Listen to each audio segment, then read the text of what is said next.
Hi, this is Robert Kiyosaki, and you're listening to Capital Hacking. This is the most important thing you can listen to today.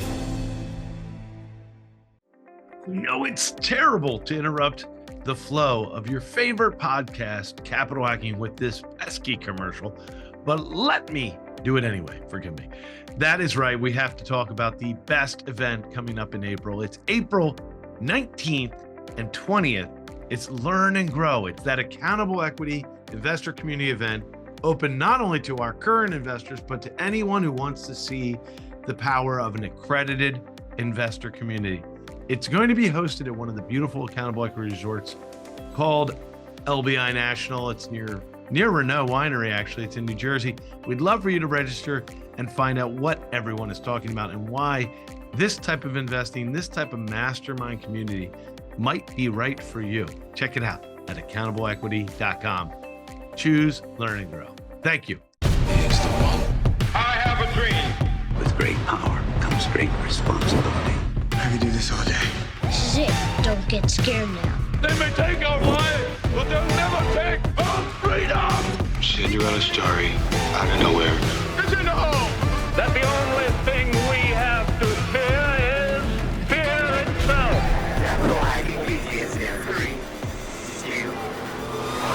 Back to the big show. Sorry for popping the mic there. Josh McCown here, John Edwin in studio. Great to see you, John. Oh, man. So, guys, we interviewed a friend of ours, Mike Kenefic, today. Another GoBro, excellent guy. But in today's conversation, it was a real masterclass on communication and sales. Yeah, as a matter of fact, you gave me that speech the other day, right, John? About communications and listening is the key to, it can be a really life-changing moment for all of us. But we go into the word sales, S-A-L-E-S, in this show. We talk about how Mike has learned it. Mike shares how he learned how to get into sales, what he looks for in salespeople, and just principles that crisscross every industry. And then we use his industry, roofing, as a case study. So you'll hear a lot of practical examples, which I love hearing practical examples, by the way. And then we're going to step out and say, this is really the crux of business. I think we've said it many times on the show. Not that everybody is a salesperson by nature when they're born, but if you have the desire to be in that business ownership quadrant of Robert Kiyosaki, if you're about to make that jump, and if that's what you feel called to do, please invest in yourself and developing the sales skills, because that's your security. That's the collateral you need to bring when you start a business. You need to bring the value. Let's go. Studio today with Mike Kenefic and John Edwin. Hey, my name's Josh. Great to have you guys here. Guys, we are having such a blast today. We're doing all these live interviews where Josh and I can actually sit next to one another. We've had some technical difficulties, but now we finally have Mike Kenefic on the big show. Mike, say what's up and give us some background on who you are. First of all, guys, I'm very excited to be here. This is actually my first podcast. Well, you're doing great. Great. I'm prepared to give you at least C+, maybe even B- material today. I'll take you through my background. Let's go back. I graduated from LaSalle High School in Philadelphia. Went to St. Joe's University as an accounting major. Those are great schools, by the way. Thank you. They certainly are. And I wish I took full advantage of them. So what happened was at my orientation going into freshman year, my orientation leader said, it's all about the interview. Don't worry so much about getting a good GPA. It's all about the interview.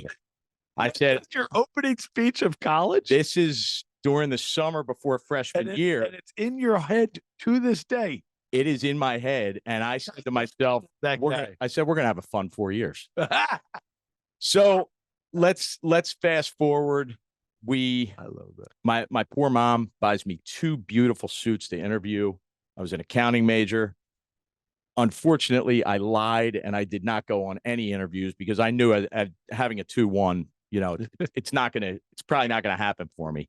So my father he's now 80 years old, retired from the roofing industry, but he was able to get me an interview at Bradco Roofing Supply. Nice. So to get a job as a forklift driver. Nice. Now that interview I crushed. So I got the job.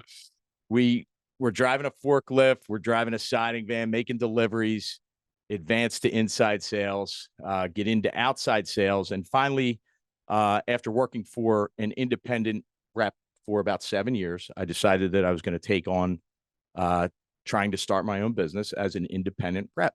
So that's 16 years ago, the beginning of 2008. Thank you. Thank you. So we are now at the point where we have 9 or 10 different commercial roofing lines, and, you know, we're successful. And I have, my wife is involved in the business and 6 sales guys. We actually just hired another guy on Friday. Whoa. So real excited about him. Well, so since you just hired a superstar, at some point, doesn't have to be right now, at some point we should ask you what makes a great salesperson. We have the answers. We have the answers. We'll get into that. Or I have some of the answers. I have some of the answers on what makes a lousy sales guy as well. Okay. So whenever I want to feel better about myself as a salesperson, we're making them laugh already. That's good. That's good. Hey, I like that opening line. Whenever I want to feel better about myself. And now, what's the punchline? The punchline is I walk into a Chevy dealership. You walk in there and it's all about, we're going to give you the best deal. Have you guys ever seen the commercial on TV? If you can't make a deal with me, you can't make a deal with anyone. Right. How silly does that sound? I wouldn't buy a quarter pounder with cheese from that guy. And then you got on the other half of the commercial, you got the guy bringing in his family, pimping out his family to try to sell more cars. That could not be the furthest thing from true salesmanship. That is all about price, and best deal. And you got to make a deal with me. And sales is essentially the opposite of that. Sales is about bringing value to the situation and to the client. And if you're bringing that, you don't necessarily have to have the low price. Right. Yeah. That's actually sounds like it's very much what you're all about right now. Right. I mean, this is like, you're very passionate about this. I am. I mean, it's kind of ironic because having 6 salespeople under me, I've become more of a sales manager, but right. Truly what I enjoy doing is the getting into a new client, finding out what his pain is, what his issues are, and trying to be that solution for him so that we can partner up and do some business. Yeah. And in case people haven't picked up on it, what is the day-to-day work that your company does right now? Just to say it nice and clear for the audience. We spend, I would say, 80% of our time calling on commercial roofing contractors. And we try to get them to use our anchor store line is a company called GAF. They're based out in New Jersey, and they make roofing shingles, and they also make a pretty popular product called TPO. So we try to get those roofers to use our products. And therefore, if they do, they're requesting those products from the distributor.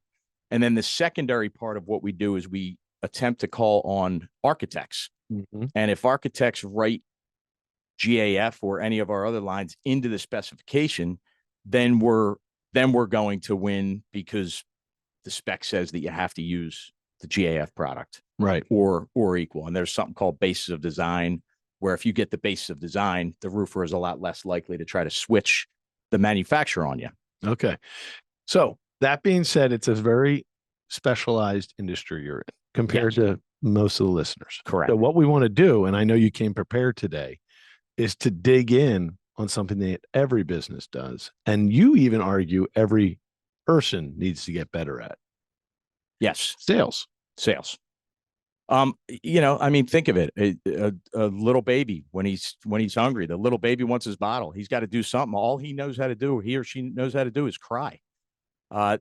There's a form of sales in that. And then when they become children, they learn how to negotiate a little bit. And, hey, I'll do this if you let me have the extra chocolate chip cookie. I mean, I'm bribing my daughters right now into running on the treadmill and using the erg down in the basement so they can get Snapchat. So that's the other thing you just said, not the treadmill. The erg, the rowing machine. Oh, okay. I used to call it a rowing machine, but they call it an erg. So now I call it an erg. So it's actually an arm bike. Oh, really? Oh, an erg is an arm bike for those listeners that know. You learn something every day. Thank you, John. But no, I appreciate it. I mean, you came all the way out to see us because you're like, look, first of all, if anybody listening has any type of business, we all need to think about what is the right way to recruit and attract the best salespeople. And what does that even mean? And I love that you said, look, I just hired somebody on Friday. Would you mind sharing with us a little bit like a case study? What were you looking for when you interviewed this person? I'm gonna run you through. And this I have put together for myself. I've had this in my notes for a long time, and I share it with a lot of my customers and a lot of people just looking to hire people. And I just simply call it salesperson traits. But I think it kind of makes sense for a lot of different qualities of who you want in a new hire. And the number one thing is likability, especially for a salesperson. If you're a schmuck on wheels, you're not going to do so well in sales. If you just don't come across as being likable, it's not going to go well for you. Isn't that interesting? Very rarely is it going to go well for you. You know when it does go well, by the way? When you have in sales, when you have a ton of leads coming in. You have excess demand coming in. An order taker, as they sometimes are called, does succeed. And it's funny you say that, Josh, and because it's confusing actually, because you're like, wow, the order taking is working, but is it because of the leads coming in, or was it because of the effort of the person? We all heard about the material shortage about 2 years ago, and it was every industry. But that material shortage made some spectacular salespeople out of very below average and not likable people. Because that's exactly what I'm saying. Exactly. You're saying if I want it, there's only one person who has the inventory. I got to buy it no matter how terribly poor they treat me. The market was so difficult for contractors. They needed product. They didn't care who they bought it from. They didn't care what the price was. And it has shifted 180 degrees today, where it is back to what it usually is like. Everybody's got inventory. Who's got the lowest price, or who is really bringing value to the situation, and we're going to support that vendor.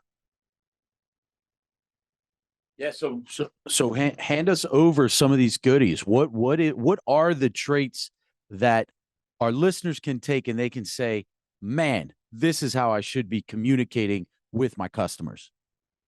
So we talked about likability, trustworthy. That's essential. If you come off as a shyster, it just doesn't work. The salesperson also needs to have the desire to make money. I've seen guys that were very personable and likable, and they just didn't have that gene of wanting to make that sale, because they're doing the math in their head. Okay, if I sell this bottle of wine, I'm going to make $5 per bottle of wine, and they're doing the math, and man, I just made $60 on that case. I think I did the math right. Problem solver, solution provider. Politely pushy is an interesting one, because everybody thinks of the used car salesman that's pushy. But if you do it in a polite enough way, the client will typically respect you for it.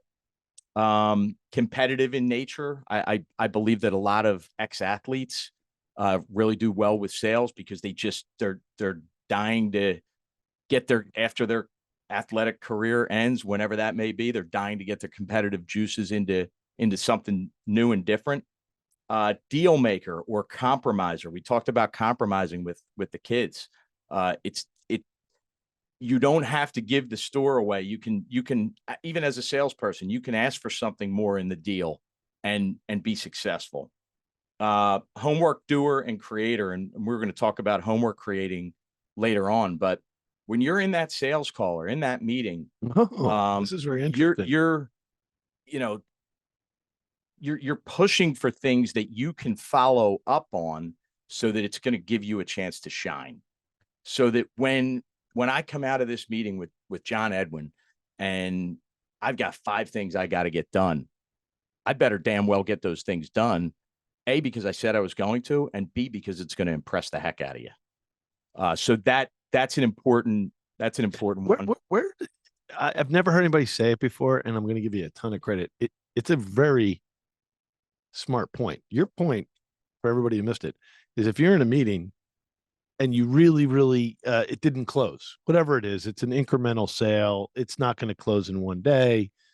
And a lot of times people do this. They'll say, well, when should we follow up next? When can I get you on the phone again? Well, that's different than if you just say, you asked me 3 questions. I promise I'll have them back to you on Wednesday. Can I call you with the answers?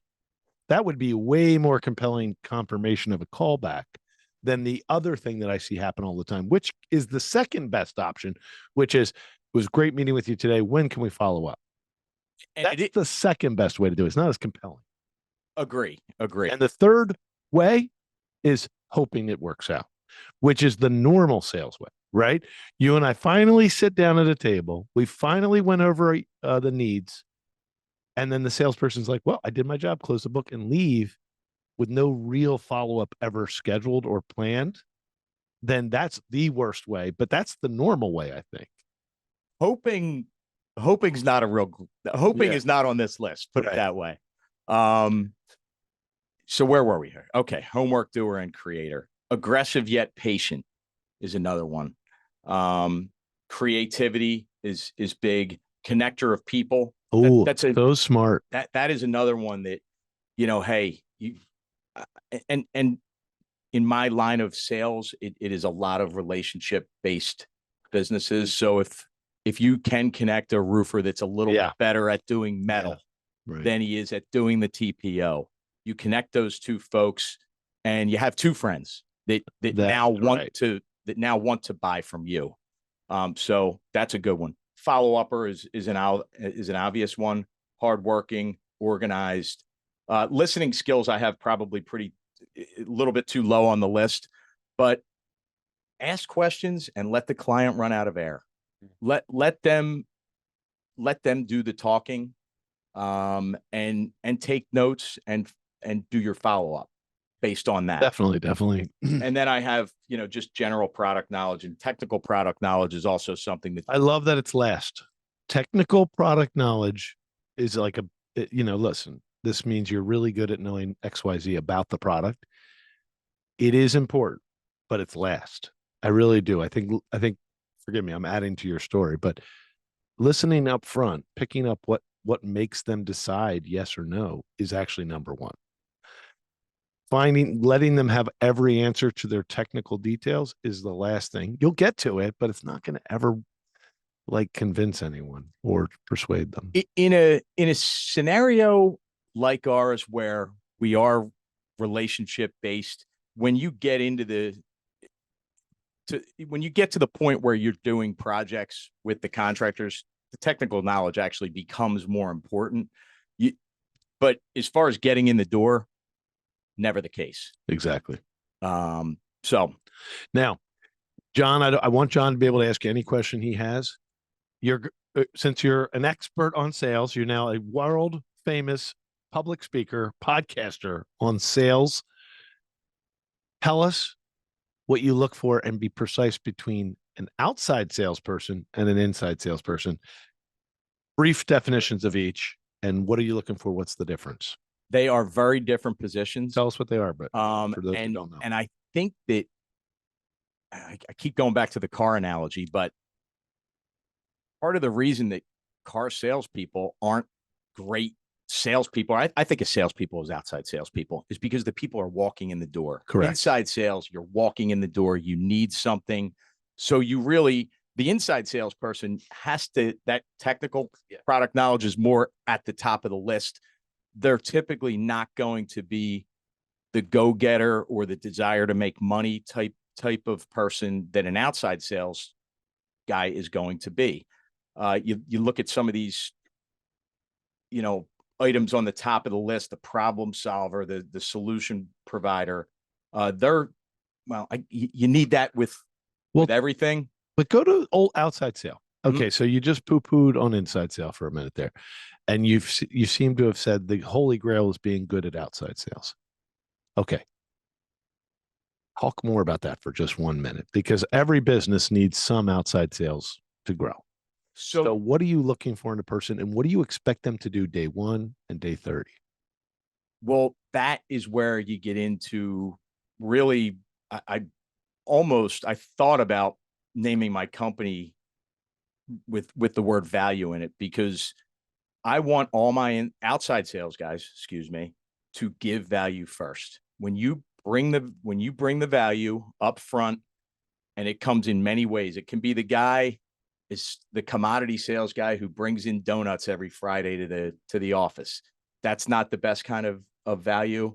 It can be the guy who picks up his phone at 9 o'clock on a Saturday morning. It can be the guy that takes the office out to dinner every week.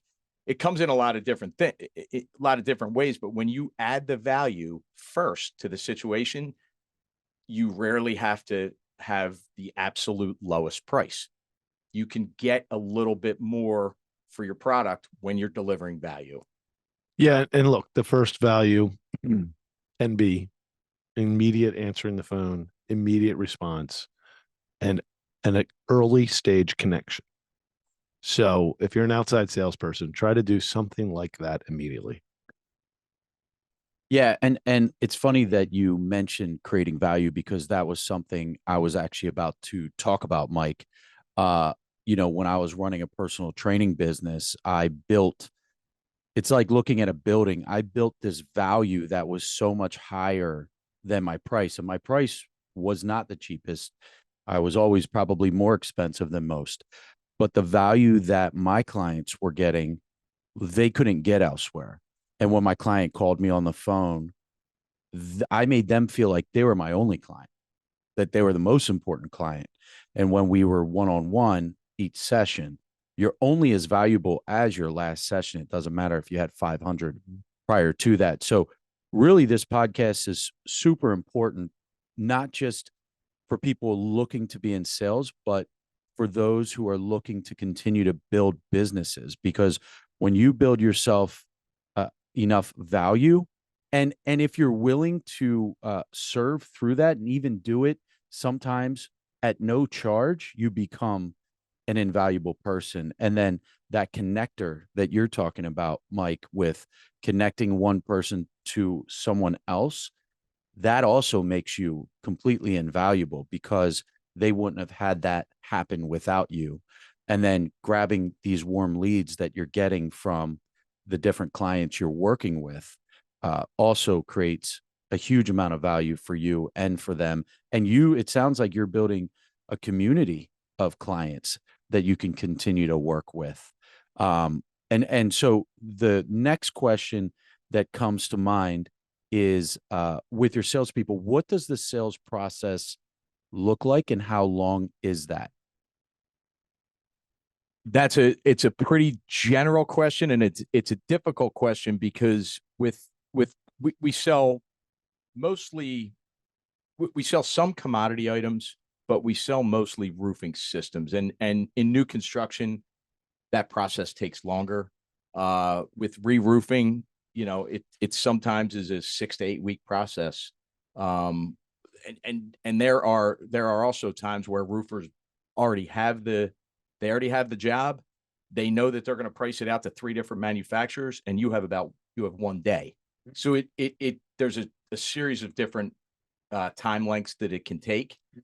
So you have to figure out, those 1 day sales jobs, you better find a way to get creative pretty quick. A lot of times they are a little bit more price based, because you're not adding the value on the front side. You're not the guy that went and looked at the roof with a building owner. Yeah. So you're not bringing that value to the situation where you can demand that, hey, we need to use GAF here. It's an RFP. Correct. Yeah. So with that was a great point. Are you independent from GAF? I am. Okay. I am. This is an eye-opening thing to even me. What is the category of sales it's called? You're like a product line rep or independent consultant? I call myself an independent rep. Okay. Some people call us independent sales agents, but a manufacturer's rep. Okay. They must have other ones other than you too. They do. Okay. They do. So if you would have gone back to that architect, if you would have talked Billy Bob architect into getting GAF on there, how will they know it was you? I know that's a very technical question. How will you get paid for a building that's 2 years out getting GAF spec'd? Well, if the job is in my footprint, which is South Jersey, You'll Eastern remember Pennsylvania, and Delaware, we're going to get paid on it no matter what. There's territorial Okay, I didn't know that. Okay, so controlling that goes on quite often between the reps and who's getting paid for what. Typically, if it lands in our geographical footprint, we are getting paid okay. for it. Is this category of working with a group like yours available in a lot of industries? Now, you may not know the answer, It other is. than just It is. construction related products. It is. It's actually the analogy that I often make to explain what I do to people is the supermarket industry. You know, there are independent sales agents in the food industry that represent a cereal line, a meat line, a milk line, a produce line, all the above, and they're trying to, you know, they're trying to get into giant food stores or Wegmans or whoever. So it's the same thing. I mean, it's not just the roofing membrane where there's fasteners, there's other types of insulation, there's metal. So do you represent a vertical integration of roof systems? We Like do. you represent other things other than GAF membranes? Oh, not membranes. No. Other than that membrane, you represent the fasteners and all the other things. Correct. Got it. And with that, you know, I'm trying to think how to parlay this into other people's industries. Do you see what I mean? Like we're all, you know, I don't know if I know how to ask that question, but That's okay. Let me shift gears a little bit. sure. And this is something that, you know, a couple items that I think would help everybody out there. And it's basically more about the specific sales call. Please. And I call a sales call when I call you, Josh, and hey, do you have 15 minutes to, you know, I want to talk about, you know, your commercial roofing needs. It can be just, some people just call this a meeting. But for anybody that's ever looking to sell something, it can be real estate, it can be anything. Make sure that you call and, hey, Josh, can I have 45 minutes of your time? I want to talk about specifically A, B, and C. And when you get into that sales call situation, it does always help. Now, again, with relationship sales, it helps to bring in a box of Pro V1 golf balls, no doubt about it. Or it helps to bring somebody a sweatshirt, no question. But you should always have something new, have something different to bring to the table. And it really is important to make sure, not only when you arrange the meeting over the phone, but at the very beginning of the meeting, hey, John, how much time do we have? 45 minutes. Okay. I can work within that range. Otherwise, and I've been guilty about this before, I didn't hear this tip. You talk about Phillies baseball for 40 minutes and the guy's like, you know what? I got 5 minutes left. And you didn't get to talk about any of your products or anything that could be of value to both of you. So that's an important one. We talked about the creating of homework. Make sure that you're concentrated on giving yourself follow-up items so that, you know, you can get back to him and impress him ultimately. And then, I mean, we've all heard of this. It's probably a little underrated, but the thank you note, you know. Oh, yeah. Now, in my line of relationship sales, where I've known these folks for 20 years, I'm not writing thank you notes every time I make a sales call, but every time I make a new sales call with a potentially impactful client, I'm writing a thank you note. And a matter of fact, the young man, Jordan, who I just hired on Friday, one of his bullet point incentives, he's going to make himself $1,500 if he writes 30 thank you notes. Wow. That by the end of this year. So that's $50 a thank you note. I would do it, wouldn't you? Yeah. And from your point of view, you're doing that because that means he made a substantial in-person meeting.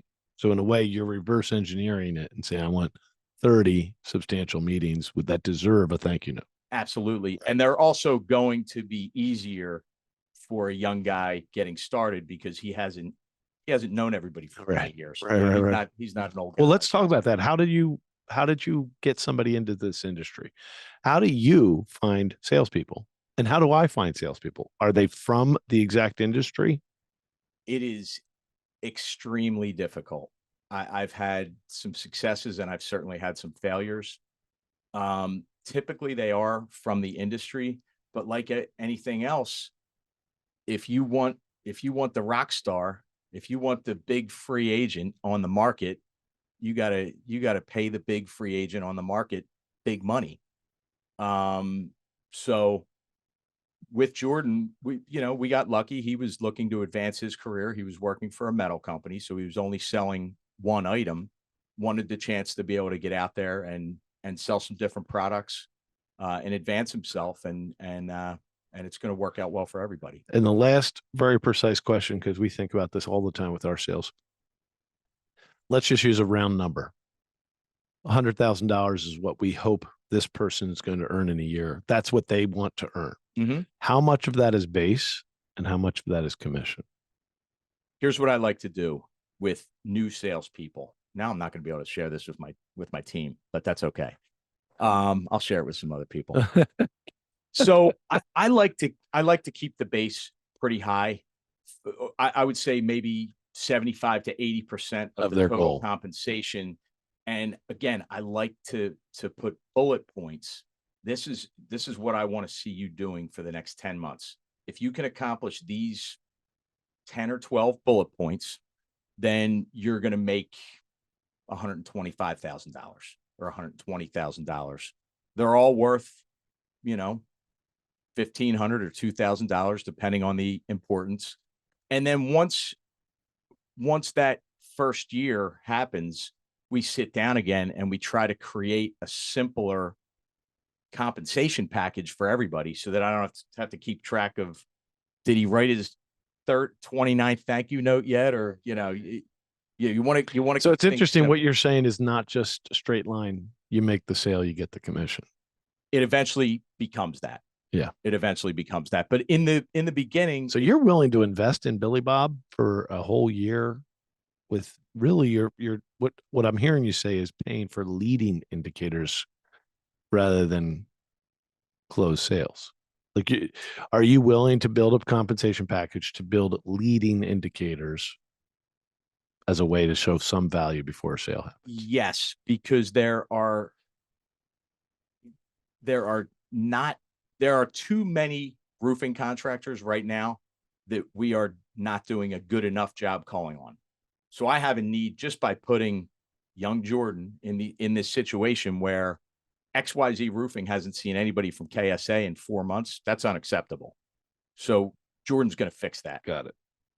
That's the idea. Yeah, that's smart. You know why? Because you're playing the long game, and you believe that ultimately you're building a relationship with that group. Yeah. So take me through this is what's bouncing around in my mind, right? So if I'm using a certain type of roofing material or a different rep, right? And you and I, we strike up a conversation, meet up somewhere. How do you then win over my business? Am I saying that correct? I'm just curious. Absolutely, John. I'm asking a lot of questions. Who are you certified? What manufacturers are you certified with right now? Are you happy with them? How many square feet of roofing are you putting on in a year? Those type of questions. And eventually you're going to find something. You're going to find a pain point that you have with your current supplier. And I'm going to tell you about this product and this software package that we can provide. And I'm going to follow up with you by about 8 o'clock that night. And you're going to have everything that I said that you were going to have. And you're going to be impressed. And I'm going to call you back in about 2 weeks. And we're going to try to get together again. And that persistence will eventually, hopefully, cause you to say, you know what, we're going to give GAF a try. And it also helps, by the way, that GAF is a very it's a great brand. Big it's name a great brand in the industry. It's not like we're out there trying to just sell a generic brand. Yeah. I would say this has been a very interesting class we just all participated in. What's one way we can follow up with you, and if there's any other final parting words of wisdom you'd like to share? You can email is really my email and text or phone call. My phone, should I just give my phone number? Yeah. My phone number is 610-551-2402. Text or call me. And my email address is M as in Michael, Kenefic, Kenefic @ksaroof.com. And that's it. Yeah, but I imagine you're open to people just kind of getting some wisdom from you too, even outside the world of roof. I'm more than happy to. Yeah, I appreciate you. You seem like you're ready to you really want to pour into some people, and I appreciate that about you, man. Giving, helps you. You're fulfilled by it. I'm fulfilled by it anyway. And I love it's fun to get on here with you guys and just share some of the, I've given this advice to a lot of people who have not listened, and the people that do listen, they typically do well by it. So it's nice to have an audience and you guys to kind of bounce. We appreciate you, buddy. Stuff.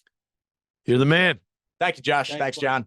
Damn straight. We just got buddy. We got to the end of another great show, and everyone listening right now, you're the family and friends. Thanks for staying till the end. That was so fun. And hey, hit the like, hit subscribe. We're here to serve you guys. That's why we're doing this show. Josh is not paying me. I'm doing this off of my quote unquote sweat equity because we want to make a difference in your life. And then that ripple effect will continue to touch the world. Hey, amen, brother. Please check us out on capitalhacking.com, all the social media threads. And yes, I know you've probably already sent this episode to one of your best friends. Thank you. We love you. Just go right into your iPhone, hit the plus symbol. We'll talk to you later. See you next week. Share.